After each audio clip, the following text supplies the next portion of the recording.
இதெல்லாம் என்ன படம் அப்படின்னு எடுக்கிறவங்களுக்கு மத்தியில அட்டகாசமான ஸ்கிரீன் பிளேயோட பிரம்மாண்டமா இளைய தளபதியை வச்சு மிரட்டி இருக்காரு வெங்கட் பிரபு. தளபதி விஜய், பிரசாந்த், பிரபுதேவா மற்றும் அஜ்மல் ஆகிய 4வரும் சீக்ரெட் ஏஜென்டாக வேலை செஞ்சுக்கிட்டு இருக்காங்க. இவர்களுக்கு தலைமை அதிகாரியாக ஜெயராம் இருந்து வருகிறாரு. இவங்க இணைஞ்சு செய்த மிஷன் ஒன்றில் மோகன் அவருடைய குடும்பம் பாதிக்கப்பட்டு அதுல தனது குடும்பத்தை இழக்கிறார் மோகன். மறுபுறம் தாய்லாந்துக்கு மற்றொரு மிஷன் காரணமா செல்லும் விஜய் தனது மனைவி மற்றும் மகனையும் அங்க அழைத்து செல்ல பிரச்சனை ஏற்படுது. இதுல விஜயின் மகன் ஜீவன் இறந்துடுறாரு. இதன் பின் சீக்ரெட் வேலையை விட்டு வெளியேறும் விஜய்க்கு அதிர்ச்சி கொடுக்கும் வகையில் சம்பவம் ஒன்று நடக்குது.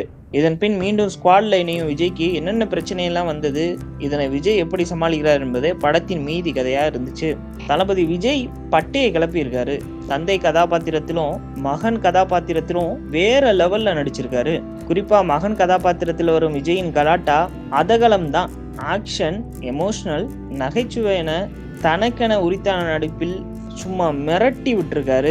பிரசாந்த், பிரபுதேவா, மோகன், ஸ்னேகா ஆகியோர் தங்களுக்கு கொடுத்த கதாபாத்திரத்தில் சிறப்பா நடிச்சு கொடுத்திருக்காங்க. அஜ்மல், லைலா, வைபவ், ஜெயராம், பிரேம்ஜிக்கு குறைந்த காட்சிகள் என்றாலும் பக்காவா இருந்துச்சு.